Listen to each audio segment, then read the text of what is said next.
Buenas tardes! Chegamos, está no ar o 3x4 podcast de política do Brasil de Fato, agora, a partir de hoje, dedicado completamente à cobertura das eleições 2026.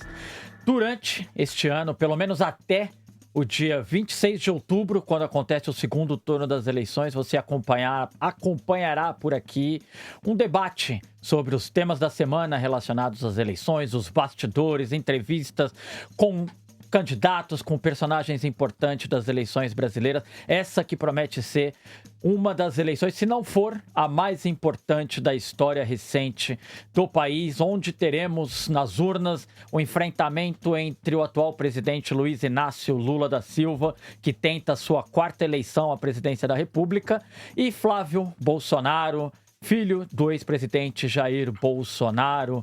Aqui traremos os principais temas da eleição e você já sabe, nós estamos em formato videocast para que você não apenas escute, mas que você possa também nos acompanhar, assistir o que está acontecendo aqui no estúdio, conhecer melhor os nossos convidados, e para isso você pode nos assistir nas redes sociais do Brasil de Fato, no canal do YouTube do Brasil de Fato, e também você pode nos escutar na Rádio Brasil de Fato 98.9.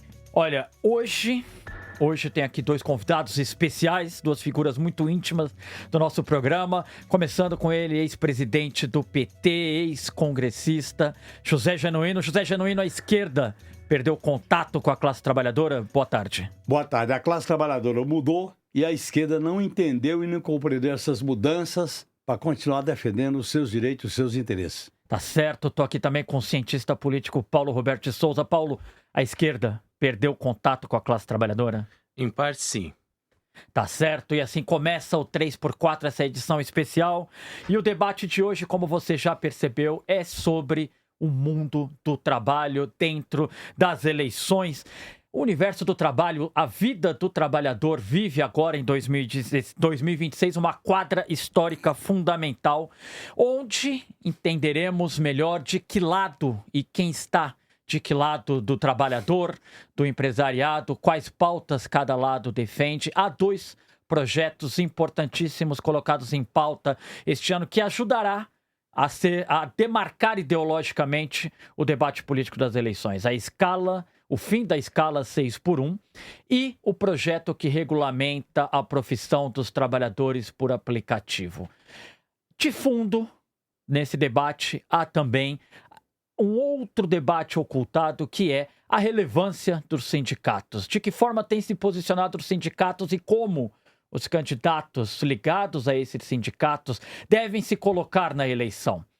No começo da década de 10 dos anos 2000, eram mais de 80 deputados ligados aos sindicatos. Hoje, apenas 18. O que isso nos sinaliza? Que tipo de recado nos envia? E o que esperar dos sindicalistas ou dos candidatos que defendem as pautas ligadas à classe trabalhadora em 2026? Está no ar o podcast 3x4 especial das eleições 2026. Eu já abro aqui então para a gente entrar de fato. Paulo, tua resposta foi mais sucinta, queria entender melhor. Para você, o PT, principalmente, que por muito tempo representou a esquerda, ainda representa a esquerda, mas talvez esteja hoje num espectro político mais de centro-esquerda, o PT nasce, né?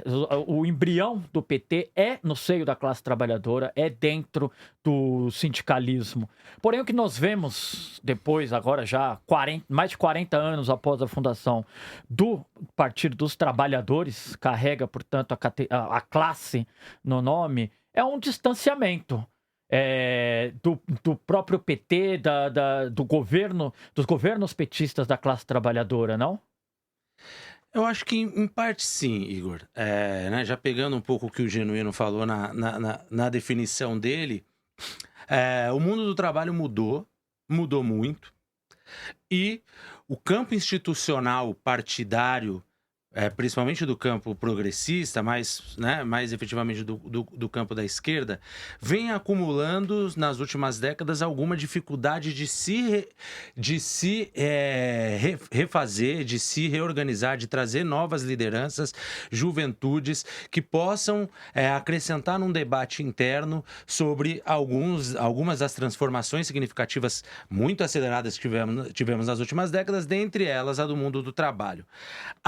Claramente, e é sempre importante deixar claro que isso aqui não é uma crítica ao que o governo está fazendo, mas há claramente uma postura desse governo, um caráter positivo corporativista, não é no sentido negativo, de uma classe trabalhadora histórica com CLT, trabalho formal, que é diretamente afetada pela isenção do imposto de renda até R$5.000, que vai ser, boa parte dela, muito beneficiada pelo fim da escala 6x1 e a escala 5x2, mas isso é hoje muito restrito, segmentado, inclusive na nossa sociedade. Eu gosto muito de um trabalho que já tem aí mais de 10 anos, de um economista inglês, eu já citei aqui algumas vezes, cito novamente, chamado Guy Standing, que é o precariado, né? Que ele está falando das transformações do trabalho no contexto europeu, mas cada dia mais isso se aproxima do contexto brasileiro, né? E ele chama a atenção que isso não é uma particularidade do PT, né? Isso é comum na maior parte dos partidos social-democratas, trabalhistas, socialistas da Europa também, né, que são mais antigos, são quase todos eles aí centenários, né, e são referências para o próprio Partido dos Trabalhadores na sua orientação político-ideológica e de defesa da classe trabalhadora. Quando se vê essas transformações e na incapacidade de se transformar, de compreender e reagir por vários motivos, desde novas lideranças até uma hegemonia de individualismo radical e possessivo que foi o neoliberalismo nas últimas 4 décadas, né? Nesse contexto todo, há uma dificuldade de ter, né, de compreender essa representação e de tentar se fazer representante de uma classe trabalhadora muito mais heterogênea e múltipla, e aí o caminho até de sobrevivência acaba sendo um fechamento naquela sua tradicional. Então o que a gente vê é ainda uma adesão histórica à esquerda, né, inclusive ao PT, nas faixas mais velhas, né, a partir dos 35, 40 anos, e a gente vê uma juventude, principalmente no caso brasileiro, cada vez mais seduzida pelas lógicas individualistas radicais e até da extrema-direita, como as próprias pesquisas de intenção de votos demonstram. Genuíno, estaria essa classe trabalhadora... Você falou que não há hoje o perfil do trabalhador mudou e o PT, a esquerda, não conseguiu acompanhar e entender quem é esse novo trabalhador. E tem tempo de correr atrás do prejuízo no ano eleitoral? Claro que tem. A reestruturação capitalista no Brasil, ela se dá pela via conservadora, autoritária e impositiva, que agrava as contradições sociais do país. Não foi fruto de um pacto, de lutas, foi num período de descenso, principalmente com o golpe de 2016, com a reestruturação que vem nas reformas neoliberais, do fim da legislação trabalhista, o trabalho intermitente, a uberização e agora a tragédia da peixotização, se for passado no Senado Federal. Portanto, olha bem, nós temos uma tradição maligna, nós temos uma herança maldita da relação de classe do Brasil. Não é por acaso, e eu vou ler aqui, Igor, olha se isso não parece, eu não vou dizer a data. As apostas da dívida pública aumentam, as ações do Banco do Brasil aumentam, os papéis perderam valor, a desconfiança é geral, as economias nacionais fogem do país, o comércio queixa-se dos prejuízos. Isso é dito em 1888, na véspera da lei da abolição do trabalho escravo. Essa é a classe dominante que na década de 30 dizia que a questão social é uma questão de polícia. Então, olha bem, esse processo de modernização conservadora, ela é muito grave, porque ela atinge o sindicato diretamente como alvo, e nesse sentido nós não soubemos nos preparar para fazer mudança na legislação sindical, fazer mudança na contribuição sindical, fazer mudança no trabalho de base. Os sindicatos que estão hoje melhor situados foram os que fizeram comissão de farra para trabalho de base, e nós não entendemos uma nova classe trabalhadora da uberização e do trabalho informal. E esse é o problema de fundo, porque quando vem uma legislação, e o governo erra nesse sentido, que quer tratar esse trabalhador como empreendedor, escondendo que tem um patrão, qual o patrão? É invisível. É invisível. Hoje você não enxerga Mas esse ele patrão. existe.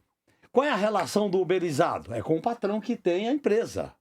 É Uber, iFood, etc. Tem um patrão. Agora, você legalizar sem caracterizar que ele é um trabalhador assalariado, não significa ele voltar para a CLT, significa ele ser portador de direitos. E a questão dos direitos passa a ser um elemento central para discutir a nova classe trabalhadora com elementos da antiga classe trabalhadora e com o conceito amplo de classe trabalhadora, que é todos aqueles que vivem do seu trabalho e não exploram o trabalho de outro. Eu acho que nós temos que reelaborar uma posição política sobre essa questão, não voltar à CLT, não voltar ao imposto sindical, não voltar à situação anterior. Não dá. Nós temos que avançar daqui para frente. Você falou sobre questões envolvendo inclusive o sindicato. Vou seguir contigo aqui, Genuíno. Trazer um dado para vocês. Olha só, Paulo. Em 2010, 83 deputados federais de origem sindical foram eleitos no Brasil. Em 2014, esse número caiu para 51. Em 2018, desceu para 33, Paulo. E agora, na eleição de 2022, 18 deputados federais eleitos com alguma ligação com os sindicatos.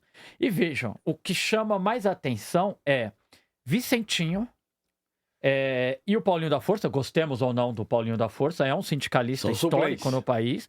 Os dois não foram eleitos, entraram como suplente. Acabaram, né? O Vicentinho acabou assumindo o mandato por conta dos parlamentares paulistas que foram aos ministérios, né? Então você tem uma série deles. E o Paulinho da Força por conta do Marcelo Lima, deputado do Solidariedade, deputado federal, que teve o seu mandato cassado pelo TSE.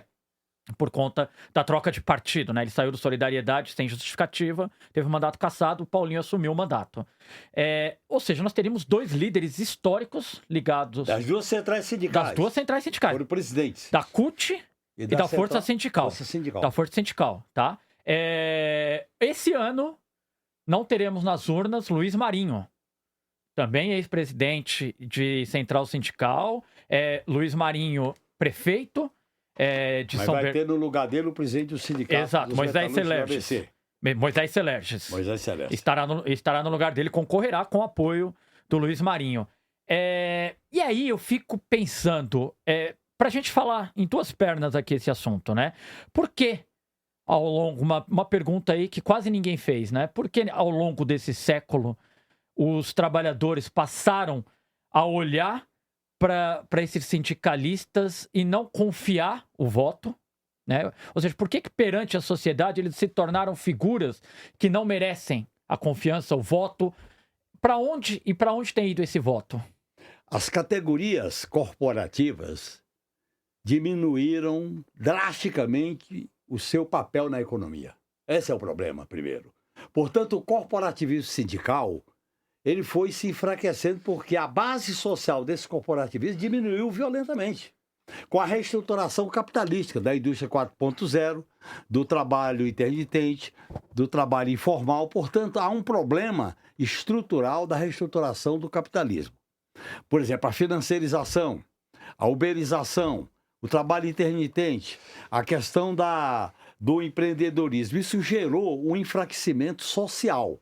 Esse enfraquecimento social também ele sofreu o ataque do sistema pela via política e ideológica aos sindicatos, com a bandeira do fim do imposto sindical e com a bandeira que é fundamental do ponto de vista ideológico, a eliminação do sujeito coletivo, porque os sindicatos surgiram como sujeito coletivo para defender os interesses dos trabalhadores. Esses sindicatos foram destruídos porque não houve um processo de renovação do sindicato, da maneira de sustentação do sindicato. Os sindicatos ficaram muito verticalizados e não horizontalizados. Então, nesse sentido, eu acho que as causas são mais profundas do que simplesmente os erros da direção sindical. Claro que as duas coisas se completam. Os erros de não se renovar o aparato sindical, a própria legislação sindical, o ataque da classe dominante aos sindicatos, né? seja pela propaganda, seja pela ação política, e a reestruturação capitalística do ponto de vista tecnológico, do ponto de vista produtivo. Então, as relações de produção diminuíram drasticamente, contribuíram para diminuir drasticamente o papel das categorias corporativas. Então, o corporativismo sindical perdeu a força política como produto dessas transformações. Paulo, me diga, o que você, desses últimos, trazendo em retrospectiva, o que você considera relevante na perda de confiança do trabalhador nos sindicatos?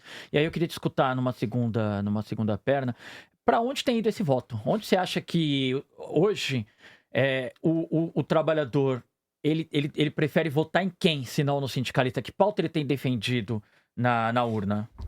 Ótimo que você já facilitou meu trabalho, porque eu não tenho nada a acrescentar do que o Genuíno falou sobre isso. Então eu vou entrar exatamente na parte que eu gostaria de chamar a atenção, que é para onde foi esse voto. Né? Dentro dessas transformações, né, numa disputa entre sujeitos coletivos e individualismo possessivo, nós temos nas últimas décadas, mesmo que contraditoriamente no contexto brasileiro, com seguidos governos progressistas, né, com um sucesso considerável, o progressismo é quem mais ganhou eleições presidenciais desde a redemocratização, mesmo assim a gente tem uma hegemonia para além disso, né, de que tornou os sujeitos mais individualistas. Esses sujeitos mais individualistas, eles estão respondendo às provocações, aos ativamentos políticos por outras identidades políticas que não simplesmente a trabalhadora. É pensar, desses trabalhadores formais, hoje, já há algum tempo, boa parte deles se identificam muito mais como classe média. Então você tem, por exemplo, esse é um exemplo muito concreto desses ligados a sindicatos. A gente tem no começo dos anos 2000, de antes, mas de forma bem significativa ali, o Ricardo Berzolini, que tinha votos significativos entre os bancários. O bancário hoje, ele está votando, de um lado, para candidatos absolutamente anti-esquerda, e, de outro lado, por uma nova geração muito mais radical, muito mais orientada ali, né, por uma bagunça, por uma insatisfação. Né? O máximo que se tem nesse campo é uma votação nos liberais, nos ditos liberais progressistas. Então, só para citar um desses exemplos. Outra identidade muito relevante nos últimos anos que a gente fala com frequência, provavelmente vai aparecer neste programa, não hoje, mas nos outros também, é que as pessoas hoje votam mais por critérios religiosos, notadamente os neopentecostais. Uhum. Então, essas pessoas têm como uma identificação social primeira e política a religião, a orientação religiosa, do que propriamente a sua questão laboral. O próprio apoio, o núcleo duro de apoio do lulismo, ele se deslocou para o subproletariado, né, que também tem outra categorização, né, que tem outra forma de se relacionar com o trabalho, tem uma necessidade imediata ali dos programas sociais, das políticas públicas, mas que, na medida que algumas desses grupos emergem, eles passam a ter uma outra relação com a política muito mais individualizada. Então, né, só para citar alguns aqui, para não me alongar muito, para a gente ter muita coisa para debater aqui no podcast. Então, há uma multiplicidade de outras identificações que estão orientando o voto das pessoas. Então, tem as questões, por exemplo, de gênero, as questões relacionadas à raça, conservadorismo, né? Você tem, para falar um desses grupos de difícil acesso, que é a juventude, principalmente os jovens homens. Por quê? Porque eles estão muito ligados às teorias masculinistas, red pills, estão muito ligados a uma crítica ao feminismo e essa redução da desigualdade entre gêneros que nós experimentamos nas últimas 2 décadas. Então, tem uma mudança de identificação e de forma de se relacionar com a política que não é simplesmente pela lógica do trabalho. Então, o que você está me dizendo é que pautas transversais da classe trabalhadora, acabou de falar, gênero, a luta antirracista, pautas em defesa das mulheres, os direitos das mulheres, LGBT. Essas pautas hoje interessam mais a classe trabalhadora neste momento, ou pelo menos neste momento há uma preferência ao debate sobre essas questões. O trabalhador entende que isso o aflige mais no seu lugar na sociedade do que o ataque aos direitos trabalhistas? as pessoas reagem mais, não só o campo progressista, mas também no campo conservador, ela está, neste momento, reagindo mais a outras pautas de valores de gênero, de raça, morais, né?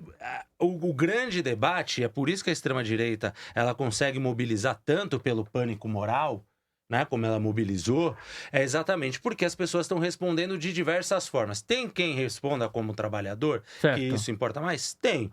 O que nós estamos acompanhando já com a isenção do imposto de renda até quem ganha R$5.000, quando a gente compara 3 meses depois com a avaliação do governo, é que pouca coisa ou nada mudou. Certo. Se pouca coisa ou nada mudou, talvez não seja isso que mais importa para as pessoas neste momento. Tá. Agora, eu acho que tem um problema de fundo aí também. Qual é, Genuíno? O início do século XX foi o início da profunda crise do sistema bipolar no mundo e o surgimento do capitalismo unipolar hegemonizado pelos Estados Unidos. Aí veio a tese do fim da luta de classe, veio a tese do fim da história, veio a tese do Estado mínimo, essas teses ganharam corações e mente. E a esquerda sofreu derrotas e não foi capaz de criar uma contra-hegemonia. Uma contra-hegemonia social, democrática, popular, para disputar esse vazio. Então houve um vazio. Não existe na política espaço vazio. E esse vazio acabou sendo disputado e preenchido pelo que vem depois ser conhecido como a extrema-direita de corte fascista. Então, nesse ponto, houve uma debilidade da gente disputar uma contra-hegemonia, a hegemonia neoliberal que vem do início do século, com as reformas Reagan e Thatcher, depois veio com a crise de 2008, tá certo? E depois da crise de 2008, as grandes reformas na CLT, na Previdência, no conceito de austeridade fiscal, financiarização, a própria financiarização da economia, no dia que ela se processou, ela diminuiu o peso do setor produtivo propriamente dito, do velho capitalismo da livre concorrência. Os capitães de indústria passaram a ser os capitães de banco, os bancos tamburete, os master da vida, as brechas que se abriram. Então, essa jogatina que se tornou o sistema financeiro acabou enfraquecendo a disputa política. No meu modo de entender, eu acho que, particularmente o PT, quando ganhou a eleição em 2002, ele deveria ter feito um caminho, além das reformas sociais para amenizar a exploração, devia ter feito um projeto para fazer uma disputa mais global. Porque se você não fizer uma disputa antissistema, essas multidões vão ser cooptadas, vão ser ganhas pelo projeto neoliberal. Aí vem o individualismo possessivo, vem a violência, vem o medo, vem a não perspectiva de futuro. E aí eu acho que cria-se esse clima que acabou construindo uma grande massa de manipulação, manipulada pela extrema-direita de cunho fascista. Porque a democracia liberal foi para o espaço. Isso é importante. O sistema democrático liberal entrou em crise e perdeu a funcionalidade. O sistema de negociação capital e trabalho foi para o espaço. Foi, porque hoje você tem, né, Genuíno? Se você tinha organização dos trabalhadores coletivas, hoje o discurso do empreendedorismo, ou seja, você pode começar a trabalhar, Paulo, 2 horas da manhã, você faz seu horário. Claro. Você quer trabalhar das 2 às 6 da manhã? Trabalha das 2 às 6 da manhã, Paulo. Você pode parar para comer, pode ir para sua casa, tirar um cochilo, voltar. Hoje o trabalhador não é esse trabalhador motivado por esse discurso de coach, esse discurso do empreendedorismo individual, ele não tem o menor impulso coletivo. Claro. E a partir do momento que ele não tem impulso coletivo e que ele julga que ele pode negociar com esse patrão invisível, que é a plataforma, que é o aplicativo, como é que a gente organiza? Como é que você diz para esse trabalhador que tais e tais e tais pautas são do interesse da categoria dele se ele não se sente categoria? E esse acho que é um desafio para qualquer um que leve às urnas bandeiras e pautas que impactem o coletivo. E é muito difícil, viu? Nós lidamos diariamente no Brasil, de fato, com as 2 pautas mais urgentes que surgiram da classe trabalhadora, né, que é o fim da escala 6x1. E a escala 6x1, veja bem, a escala 6x1 é um fenômeno dos serviços, né, da ascensão dos serviços, do setor de serviços no Brasil. Eu tenho minha mãe, por exemplo, que trabalhou com telemarketing. Minha mãe trabalhava 6 dias na semana, entrava 5 horas da manhã, não tinha horário para sair. Então, quem sabe o dia a dia de uma família que tem um trabalhador numa escala dessa. Só que é um setor que demorou muito tempo para conseguir se organizar e conseguir reivindicar um lugar na sociedade. E talvez, da última década, aí me arrisco a dizer, a bandeira ligada ao trabalho mais evidente na rua, mais forte na rua, a escala 6x1. Não sei se concordam comigo. E sobre isso, nós temos hoje 2 projetos na Câmara dos Deputados, uma PEC e um projeto de lei. Antes de nós falarmos exatamente sobre eles, eu escutei agora mais cedo o deputado federal Orlando Silva sobre a tramitação dos 2 projetos. Ele nos deu aqui uma opinião, falou pra gente um pouquinho como é que tá essa tramitação. Então, deputado, primeiro uma satisfação escutá-lo, recebê-lo aqui no nosso podcast. Orlando, eu queria saber um pouquinho da tramitação do 6x1, como é que está no Congresso, a tua expectativa para que seja colocado em pauta a PEC ou o PL e como é que está o ambiente dentro do Congresso em relação a essa pauta? Olha, alegria poder conversar com vocês. Em primeiro lugar, o presidente Lula acerta quando apresenta uma proposta de fim da escala 6x1. Redução da jornada de trabalho sem reduzir direitos e sem reduzir salários. Essa é uma proposta que o presidente Lula encaminhou formalmente ao Congresso e usou um critério que existe no regimento do Congresso, que é a chamada urgência constitucional. O que é isso? É quando o presidente da República manda uma proposta dizendo tem que votar no prazo determinado, 45 dias, ou então para tudo no Congresso Nacional. Revela a prioridade que o presidente tem para o fim da escala 6x1. Foi um acerto político. O presidente da Câmara, Hugo Mota, viu e, na minha impressão, avalia o que fazer para que a Câmara tenha protagonismo. E, nesse sentido, uma proposta de emenda à Constituição, há várias, a primeira do deputado Reginaldo Lopes, do PT de Minas Gerais, a segunda da deputada Érica Ailton, do PSOL de São Paulo, que tentam aplicar a redução da jornada de trabalho e fim das escala 6x1 na Constituição. Portanto, nós temos 2 caminhos. Colocar na Constituição é bom. Por quê? Porque dá mais força, dá mais potência. A extrema-direita terá mais dificuldade de atacar esse direito. Colocar na lei é mais ágil, mais rápido para aprovar. Sinto, a minha sensibilidade é que o presidente Hugo Mota quer votar a PEC. Para nós, importa aprovar, seja a PEC, seja projeto de lei, para que a gente possa garantir esse direito aos trabalhadores, de ter tempo. O trabalhador ter tempo para a família, ter tempo para o descanso, ter tempo para o lazer, ter tempo para fazer o que ele quiser. E nós sabemos que hoje você pode reduzir a jornada de trabalho tranquilamente, porque está em curso uma revolução tecnológica que impacta na produtividade do trabalho e até para que mais pessoas possam trabalhar, para que mais pessoas possam ter trabalho, é necessário que haja uma redução da jornada de trabalho. Sou otimista, minha convicção é que ainda no primeiro semestre dos deputados, a redução da jornada do trabalho e o fim da escala 6x1. Maravilha, deputado. Muito obrigado pela participação, viu? Genuíno e Paulo. O Orlando falou da dificuldade que está a tramitação. Tenho a impressão, obviamente, entre os progressistas, uma pressa maior em pautar o fim da escala 6x1. Isso é um demarcador ideológico, um compromisso de classe dentro do Congresso hoje, né? Então, assim, o parlamentar, num ano eleitoral, ter que se comprometer com essa pauta já é uma sinalização que o Congresso dará à sociedade. Então, o parlamentar que for lá e disser, olha, você, trabalhador que está exposto a uma rotina incessante de trabalho, eu sou contra você sair dessa realidade, você sair dessa rotina. Aí há de se ver qual parlamentar vai comprar essa briga num ano eleitoral. E aí me parece... Eu tenho uma sensação, Genuíno, queria te escutar. Eu tenho a sensação que muitas vezes, mesmo para a esquerda, o cálculo não está agora importando tanto. Para a PEC, o cálculo é muito difícil, são 3/5 da casa. Para o PL, maioria simples garante a aprovação. Eu tenho a impressão que mesmo a esquerda, neste momento, não está se importando muito com contas, quer pautar. Quer que isso vá logo para o Congresso e ver o que vai acontecer ali dentro. Qual que é a tua expectativa? Eu estava na Câmara, na Constituinte, quando O debate foi diminuído de 48 para 44, nós decidimos 40 horas. Horas semanais, né? 40 o senhor está falando semanais. de horas semanais. Uhum. Passou 44. E houve uma radicalização política do então Centrão, de que 44 horas transformava o país em ingovernável, é só direito, como é o discurso tradicional. Agora, a questão da jornada de trabalho não é qualquer bandeira.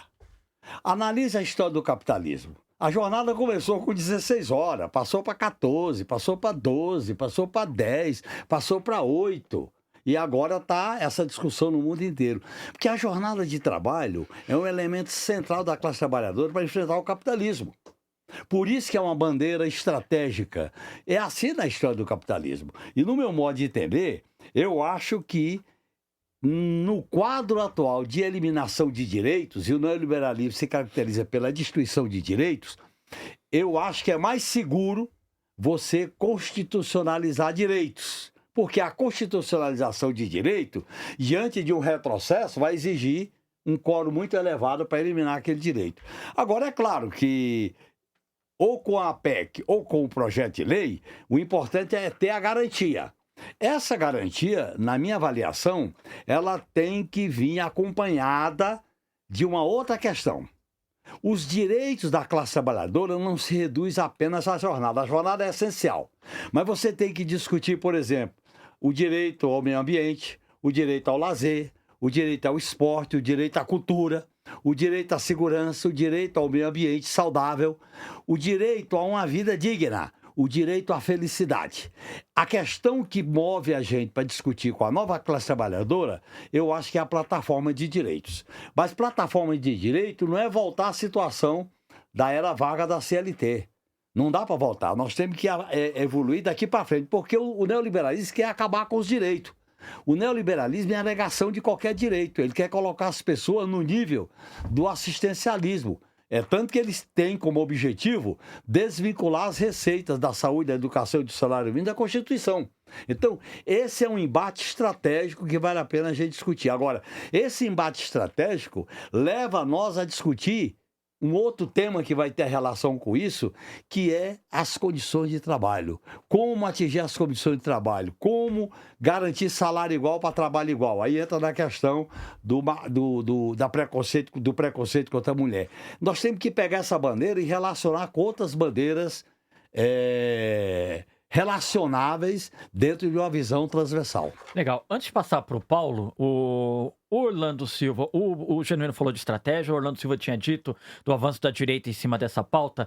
Conversei também com a deputada federal Sâmia Bonfim, antes do programa, para falar um pouquinho sobre de que forma a direita tem avançado e sobre o clima em relação a essa pauta no Congresso. A extrema-direita ameaçou obstruir na CCJ e não conseguiram, pelo apoio e apelo popular que a pauta tem. Agora, eles querem sinalizar para o mercado quando dizem que vão apresentar emendas de compensação, de transição, de bolsa empresário, ou seja, eles estão mirando o processo eleitoral, mas estão mirando um apoio da burguesia, da elite econômica, ao mesmo tempo que apostam no desgaste da pauta, para que ela não seja aprovada em tempo hábil até as eleições. Apesar disso, eu acredito que sim, nós vamos conseguir aprovar ou através da PEC ou através do PL, que tem urgência constitucional e, portanto, precisa ser aprovado até o mês que vem, justamente porque a pauta é muito urgente e tem muito apelo social. No entanto, é necessária vigilância e mobilização para que o texto não seja distorcido, justamente em função do PL, dos partidos do Centrão e da extrema-direita, que são correia de transmissão dos interesses da burguesia no Congresso Nacional. Legal, vou passar aqui para o Paulo, mas antes agradecer a contribuição de quem está participando. Deixe seu recado, deixe sua dúvida. Mandar um abraço, o Joaquim Silvino mandou aqui um boa tarde pra gente. O Stefano Marcucci, espero ter falado o nome corretamente. Pra cima, esquerda, contra o imperialismo sempre. O Bruno Daniel Moraes disse que na prática, Genuíno, no chão da fábrica, tudo é um surrealismo sem sentido. Hoje em dia, de fato, o chão da fábrica se tornou tornou um lugar pouco comum para o debate para a classe trabalhadora. Ô Paulo, eu queria só dar informação antes de você falar. Quando teve a aprovação da Lei Áurea, os escravocratas exigiam compensação. Você vê que a tradição da burguesia brasileira tem uma herança perversa. Exato. Só pode citar isso. Esses sabem radicalizar o discurso para negociar o tamanho da perda, né, Genuíno? Exatamente. Paulo, Bolsa Patrão. Bolsa Patrão, é o que eles querem agora. O Bolsa governo Patrão. pague, né, Genuíno? Bolsa Patrão. É isso. Ô Paulo, a Sâmia falava sobre o avanço da extrema-direita no Congresso. Nós vimos a proposta do Kim Kataguiri sobre a Bolsa Patrão, que, segundo ele, para dirimir os prejuízos, eventuais prejuízos que os patrões venham a sofrer com os trabalhadores ganhando um dia a mais de descanso, merecido descanso. O que te parece, como tem se posicionado e o tamanho do problema que é para a direita, se isso for a votação no Congresso no ano eleitoral?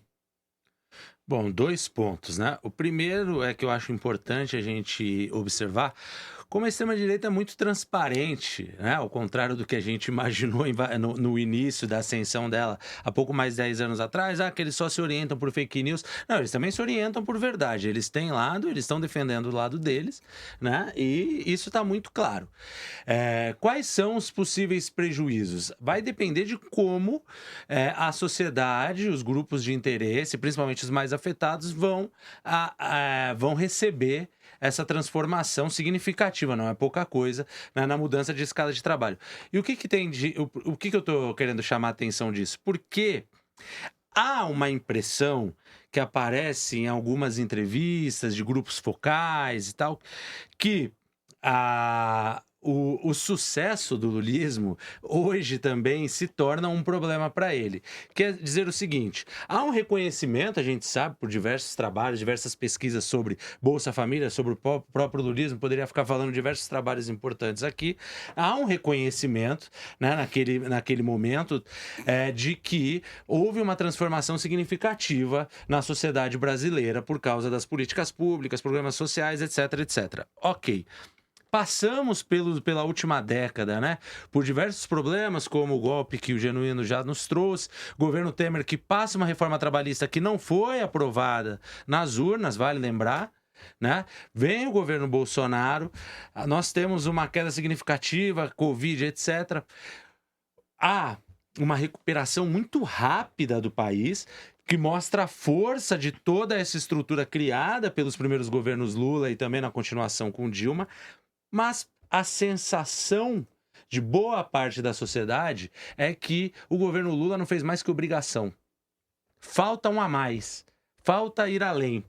Então, se contou que, por exemplo, o 5x1, que tem as suas... Não, o 5x1 não, a isenção, que tem sua limitação em determinados grupos, já pudesse melhorar o humor em relação ao governo. Até o momento parece que não mudou. Agora tem a nova chance que vem para a escala 6x1. Será que vai mudar? Vamos ter que acompanhar.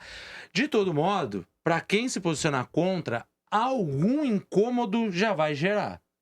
E num contexto, obviamente, de uma disputa tão acirrada como essa que já está proclamada, né, nas pesquisas atuais, onde não só a intenção de votos dos candidatos é muito similar, mas também a rejeição, e tudo no limite que pode dar a vitória para um ou outro, com 1 ou 2% de intenção de votos, isso pode ter um custo fatal também para a extrema-direita nesse processo. Principalmente, Paulo, se as centrais sindicais saírem do defensismo e fizeram o que fizeram na Constituinte. O que era a força da Constituinte? Você pegava a cara do deputado e dizia como é que ele votou.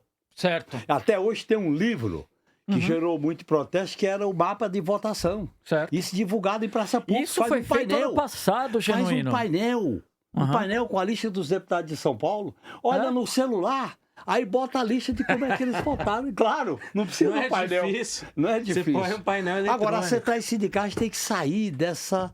ganhar parado. Não ganha esse parado. Isso foi feito no PL da impunidade. Claro. No ano passado. Quem votou a favor? Botava a foto ali do sujeito. Agora, Genuíno, as centrais sindicais estão com dificuldade de organizar o 1º de maio, que é no final dessa semana. Talvez estejamos exigindo muito, pedir que eles consigam coordenar essa campanha agora na tramitação do 6x1. Eu acho que aí tem que fazer uma aliança com os partidos de esquerda para fazer um movimento de explicitação de como os deputados e senadores votarão na jornada, no fim da jornada 6x1. É isso, vou fazer aqui rapidamente um intervalo nessa conversa para lembrar vocês de que o Brasil de Fato, o podcast 3x4 veiculado pelo Brasil de Fato, está apoiando a campanha de arrecadação de fundos para a compra de medicamentos para serem enviados a Cuba, para serem doados a Cuba. Importantíssimo, Cuba vive um flagelo, Cuba há décadas é atacada por um boicote imposto pelos Estados Unidos, que impede qualquer tipo de transação comercial, que impede que os países se relacionem comercialmente, diplomaticamente com a ilha, e isso se tornou nos últimos meses uma crise humanitária. O MST lançou uma campanha de arrecadação de fundos para que medicamentos sejam doados à ilha. Então você já vê a chave Pix está na nossa tela, então 11.586.301 mil ao contrário, -65 para você que quer fazer uma doação. É agência 1231, operação 1292, a conta corrente é 5775593999-1 na Caixa Econômica Federal, em nome do Instituto Cultivar, tá? Apoie o Brasil de Fato. Também tem uma campanha permanente no ar, você que gosta dos conteúdos produzidos pelo Brasil de Fato, entre na nossa campanha no Apoia-se, apoia.se/Brasil de Fato. Lá você pode fazer uma doação de qualquer valor. Se você apontar o seu celular para esse QR Code que está aqui no canto da tela, você vai direto para a campanha e pode cooperar. Lembrando que você recebe brindes aqui do Brasil de Fato, apoia a comunicação popular. Estamos aí nessa trincheira em ano eleitoral, senhor Paulo. Estamos de volta aqui com Paulo Roberto de Souza, cientista político, José Genuíno, ex-presidente do PT. Paulo, você queria falar isso? Não. Só complementa. Ótimo. Então, vamos continuar um pouco nessa esteira. Nós temos para esse ano, além da escala 6x1, uma outra pauta que escapou da esquerda, né? É uma pauta que cresceu ali paralelo, ganhou força. E conforme a categoria dos entregadores e motoristas por aplicativo cresce, a pauta ganha também um apelo maior. Não é hoje, importante a gente dizer isso, com a mesma franqueza que você disse que a extrema-direita usa, a gente tem que dizer isso. Não é hoje uma pauta originalmente na esquerda, embora seja uma pauta defendida hoje pelo governo federal, é uma pauta que sofre no Congresso Nacional ataques frequentes das empresas de aplicativo, né? Então trata-se da regulamentação da profissão de entregador. Hoje eles atuam aí sob improviso, tanto os entregadores quanto os motoristas por aplicativo, e há uma tentativa do governo em regulamentar essa profissão. E essa tentativa do governo, ela encontra barreira nas empresas, na Uber, na iFood, 99, Kepa, todas essas empresas que têm força hoje no mercado, elas estão impondo uma resistência, tem feito lobby no Congresso. Eu conversei com o Piauí, famoso Piauí, liderança dos entregadores por aplicativo. Ele falou um pouquinho pra gente sobre o projeto de lei. É importante a gente explicar, né, porque isso talvez não tenha ficado tão evidente na fala que vocês vão escutar. O governo federal enviou um projeto à Câmara dos Deputados, a uma comissão especial da Câmara dos Deputados, propondo uma regulamentação da carreira de entregadores e de motoristas por aplicativo. No entanto, ao entrar na comissão especial no Congresso Nacional, o deputado federal Eduardo Coutinho, do Republicanos de Pernambuco, ficou com a relatoria. Houve uma alteração, na verdade não apenas uma, algumas alterações no projeto original, e isso desagradou tanto o governo quanto os entregadores. No dia 14 de abril, por decisão da comissão, em especial por decisão do relator do projeto, o projeto saiu de tramitação e nesse momento não há expectativa de que ele volte. O governo tenta trabalhar num novo texto, mas o que sabemos é que não há ainda uma expectativa de volta da tramitação desse projeto. Tá, então vamos escutar agora o Piauí sobre como a categoria recebeu essa notícia. Piauí, Tá. há um projeto tramitando que no dia 14 de abril caiu por falta de consenso, né? Houve uma divergência entre o relator, o deputado federal Augusto Coutinho, relator do projeto que regulamenta a profissão dos entregadores por aplicativo. E agora não há ainda uma expectativa, uma previsão de que esse projeto possa votar a pauta, não há uma segurança do governo de que esse projeto possa ser aprovado. E eu queria te escutar sobre dois aspectos. O primeiro, a expectativa da categoria sobre essa votação, tá? Sobre não a votação, mas sobre o projeto voltar ao Congresso. E segundo, a relação da categoria. Por que há tanta rejeição aos sindicatos, Piauí? É o seguinte, a respeito da PLP 152, é um projeto que não traz nenhum benefício. Se você olhar bem ela traz mais malefício do que benefício para a categoria, entendeu? Só tem uma coisa que o benefício é a Previdência Social, entendeu? E é 5%, e as empresas vão pagar os demais, que se não me engano é 20%, e tem muitas coisas agregadas lá que vai escravizar a categoria, como rota agrupada. Se você olhar muito bem, os valores por KM não está determinado, vai ser, quem vai determinar no dia, na hora lá, vai ser os aplicativos. O senhor entendeu? Não fala sobre direitos das mulheres, entendeu? Não tem nenhum direito das mulheres e outras coisas a mais, entendeu? Tá certo. Então, a categoria, na verdade, foi a PLP 152 foi feita diretamente para os aplicativos, para beneficiar os aplicativos. Tá certo. E há uma divergência, inclusive, sobre o valor mínimo, né? Vocês queriam R$10 por mínimo e a taxa mínima oferecida no projeto era R$8,50, né? Porque, na verdade, os 10 já está ultrapassado, né? Os 10 nós queríamos 2, 3 anos atrás. 10 a taxa mínima até 4 km. Passou de 4 km é 2,50 por km, entendeu? Sem ter rota agrupada. Porque o que os aplicativos estão fazendo? Está mandando a rota agrupada e pagando R$3 na segunda e R$2,50 na terceira. Isso se você pega uma viagem no restaurante para levar no bairro que tenha três viagens nesse mesmo bairro, o aplicativo manda essas 3 viagens para o motoboy, sendo que ele vai fazer uma por R$8,50, a segunda por R$3 e a terceira por R$2,50. Entendeu? Tá certo. E sobre a relação com os sindicatos, Piauí, por que a categoria rejeita o sindicato como interlocutor? Olha, na verdade é o seguinte, existe uma divergência uma rejeição entre o sindicato e entre a categoria sobre o sindicato, que rejeita o sindicato porque a categoria entende que o sindicato não fez nada até hoje pela categoria. Se o senhor procurar muito bem ver o que o sindicato fez para a categoria, eu acredito que você não vai achar nada, entendeu? E positivo. Então, a categoria fala que o sindicato não representa por esse motivo. E isso é a categoria falando, entendeu? Tá certo, Piauí. Te agradeço a participação aqui no podcast. Sobre os sindicatos, acho que já falamos bastante aqui. Você viu aí a crítica do Piauí, do entregador. Agora, eu fico numa dúvida. Nós estávamos falando da outra ponta.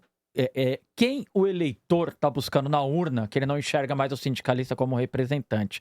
E aí, eu vou te fazer uma pergunta do sentido inverso. Com quem, então, o sindicato está falando hoje em dia, Genuíno? Tem um problema de fundo, inclusive que o projeto do governo não resolve. Não resolve? Qual é? É o seguinte, tratar o trabalhador como autônomo, como se não tivesse patrão, os aplicativos são os patrões. Eles é que regulam, eles é que exploram. Portanto, o trabalhador em aplicativo, ele é trabalhador. E a relação é de patrão e de trabalhador. E eu acho que o projeto do governo deveria ter deixado isso claro. Porque ele não é só autônomo. Autônomo, ora bolas. E quem é que está no outro lado? Quem é que regula? Quem é a dona do aplicativo? Quem é a dona do Uber? Do 99? Do iFood? É um ser imaginário que você não sabe quem é? Coisa nenhuma. Tem patrão nessa história, tem exploração. E eu acho que essa é uma falha. Segundo, o governo devia ter priorizado a negociação e a discussão com a nova classe trabalhadora e não com as empresas. Terceiro, eu acho que tinha que ter chamado os trabalhadores de aplicativo para um modelo de organização. Se não é sindicato, faz associação. Eles têm que ter um modelo social de organização. Se o nome não é sindicato, pode botar outro nome. Eu acho que esse é o caminho. Eu acho que o governo tentou um consenso impossível. Porque o que os aplicativos não querem, Igor? É ser considerado patrão. Mas eles são. Pode existir o 99 sem dono do 99? Pode existir a Uber sem dono da Uber? Sem dono do iFood? Não pode. Então nós temos que caracterizar a relação trabalhador e patrão. E aí você normaliza, ele é individual. Por exemplo, quando você discute o direito do trabalhador que está na oficina, ele é autônomo, ele não explora ninguém. Quando você discute o trabalho autônomo de um cabeleireiro, é diretamente com ele. Mas não pode generalizar isso para o trabalhador de aplicativo, porque por trás do aplicativo tem um patronato que ganha muito dinheiro. Eu acho que esse é o problema que o governo devia ter tido mais cuidado para dialogar com a nova classe trabalhadora. Agora, Genuíno e Paulo, não sei se vocês sabem disso, mas quando o governo, assim que o Lula assumiu, né? O governo Lula criou um grupo de trabalho especial para tratar da regulamentação da carreira dos entregadores e dos motoristas por aplicativo. E montou uma mesa nesse grupo de trabalho com representantes das empresas, do governo, sindicatos, mas não chamou os trabalhadores que não se viam representados nos sindicatos. Obviamente... Tinha que ter feito o contrário. Chamados trabalhadores, depois chegar nas empresas. Esse é o problema. Exatamente. Ou ter estimulado uma organização sindical dos trabalhadores. Nós temos que ter lado dessa história. Capital e trabalho tem que ter lado do trabalho. Exato. Agora, Paulo, estamos caminhando aqui para o final desse episódio especial do 3x4. E aí eu queria encerrar com uma questão para vocês dois, que é... no cume dessa questão desse ano eleitoral, nós temos a candidatura de Luiz Inácio Lula da Silva. Tá? Eu não sei, parto desse lugar de ignorância mesmo, eu não sei como soa para quem tem menos de 30 anos a imagem do Lula. Eu cresci vendo o Lula como trabalhador, como líder sindical, achando uma figura interessantíssima, como um torneiro mecânico, saiu... isso, é um sujeito muito parecido com as pessoas que eu encontrava na vida. Meu pai é muito parecido com o Lula. Meu pai é nordestino, meu pai cursou até a 4ª série, meu pai tem um poder ali de aglutinação social, me lembra muito Lula. Então era muito fácil para mim, e tal qual outros do meu círculo social, olhar para o Lula e identificar nele um trabalhador, identificar nele alguém que poderia estar transitando nos mesmos lugares que a classe trabalhadora. Eu não sei se hoje o Lula passa essa imagem, desconfio que não. Não sei se hoje as novas gerações não olham para o Lula, talvez como um burocrata a mais na política, talvez como um político a mais. Mas não conseguia ver no Fernando Henrique Cardoso, por exemplo, alguém semelhante a mim na hora que eu ia entregar esse voto. Então eu queria escutar de vocês dois no encerramento desse programa, onde está o Lula nesse debate hoje? Quem é o Lula para esse novo trabalhador hoje? Quem começa? Quer começar, Genuíno? Olha, eu acho que o Lula tem que renovar o discurso e falar do projeto de futuro. Nós vivemos uma crise de futuro. Essa crise de futuro tem que ser enfrentada por uma liderança que tem história. E ao prestar conta da sua história, principalmente do Lula 3, ele não pode fazer uma prestação de conta como se fosse uma lista de supermercado. Ele tem que falar do futuro. Por exemplo, eu estou indignado o Lula fazendo um esforço tremendo para diminuir o endividamento do povo brasileiro. E você tem uma elite aristocrata, oligarca do Poder Judiciário que quer manter o teto de R$76 mil como teto do salário. Teto do salário. E não querem que tenha aplicação imediata, querem um mês. Quer dizer, quando é para ferrar, a aplicação é imediata. Quando é para empurrar com a barriga, é lenta, gradual e segura. Eu acho que a situação está exigindo muita indignação e muita esperança. E o Lula deve fazer um resgate da sua vida, mas principalmente ele tem que ser uma liderança que aponte elementos para o futuro. O futuro do Brasil está interditado. Porque se essa extrema-direita ganhar a eleição, nós vamos para o caos, para a destruição, para a barbárie. Paulo, quem é o Lula nesse lugar hoje? E para você, acho que nós temos idades próximas, né? Você consegue enxergar o Lula hoje para essa nova geração como um trabalhador, um representante dos trabalhadores? Não. Para a maior parte dessa juventude, o que me parece é que o Lula é visto como mais um de uma elite política responsável por boa parte da frustração dessa juventude.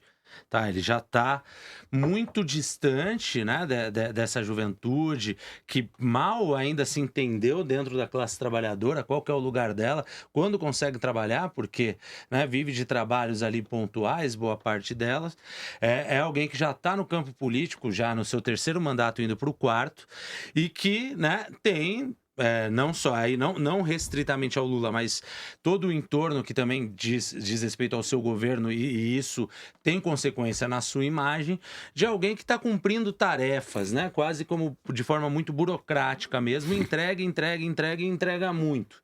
Mas parece que faz pouca política, parece que faz pouca distinção, faz pouca identificação de quem são aqueles responsáveis por limitar esses projetos de futuro que o Genuíno está falando, né? Tanto que esses são exatamente para esses que limitam essa expectativa de futuro, que prometem um passado pretensamente glorioso que nunca houve, que está levando boa parte dessa juventude. Né? Então, há um problema que, quando eu estou falando do Lula, não estou falando somente do Lula, estou falando do entorno, né? de todo o entorno, de todo o campo progressista, dessa falta, né, de capacidade de projetar futuro, que ainda tem, mas é restrito. Por exemplo, né, só para concluir minha fala, pegando um pouco o caso dos trabalhadores de aplicativo, né? Os trabalhadores de aplicativo, como boa parte da sociedade brasileira, foram acostumados, nas últimas décadas, a tratar o Estado sempre como um problema, como um censor, como um emissor de boleto para eles pagarem, que pouco atende. Parcialmente, em alguns campos, como o caso da saúde pública, do SUS, nos últimos anos, principalmente por causa da Covid, o campo progressista conseguiu transformar a visão disso, né, sobre a visão negativa que se tinha, e transformar isso como um orgulho, algo a ser defendido e até melhorado.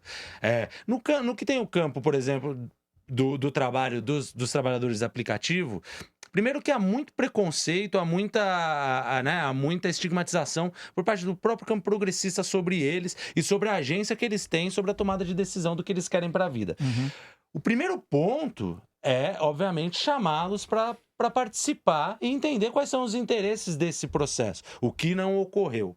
E o segundo ponto, que para mim, como um ponto de partida de articulação com eles, é mostrar que o governo / Estado, porque o governo passa e o Estado fica, deve estar lá principalmente para os momentos de vulnerabilidade. É um começo, que eles não entendem isso. Os trabalhadores de aplicativo, eles entendem que estão radicalmente vulneráveis e que na radicalização da vulnerabilidade, as plataformas pelo menos lhe dão algum dinheiro, lhe dão algum jeito de trabalhar. Sobrevivência. Exato. Precária, sobrevivência precária. Que seja precária, mas lhe dá. O que não acontece com o campo político, com o governo e o Estado.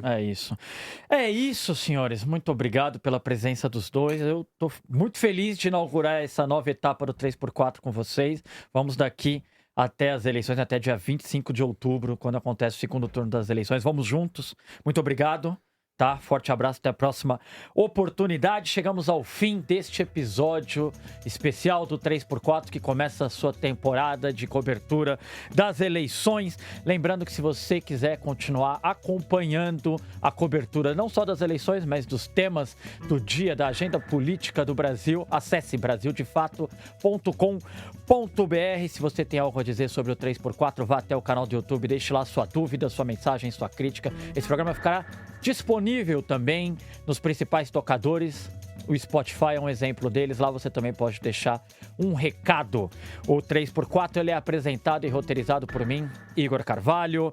A direção é de Camila Salmásio, a trilha sonora original de Alejandra Luciani, os trabalhos técnicos de Adilson Oliveira e Marina Ortega, a identidade visual de Rafael Canoba e no Brasil de Fato a coordenação de jornalismo é da Monique Ravena e do Lucas Stanislau e a direção executiva é da Nina Fidelis. Um abraço e até semana que vem.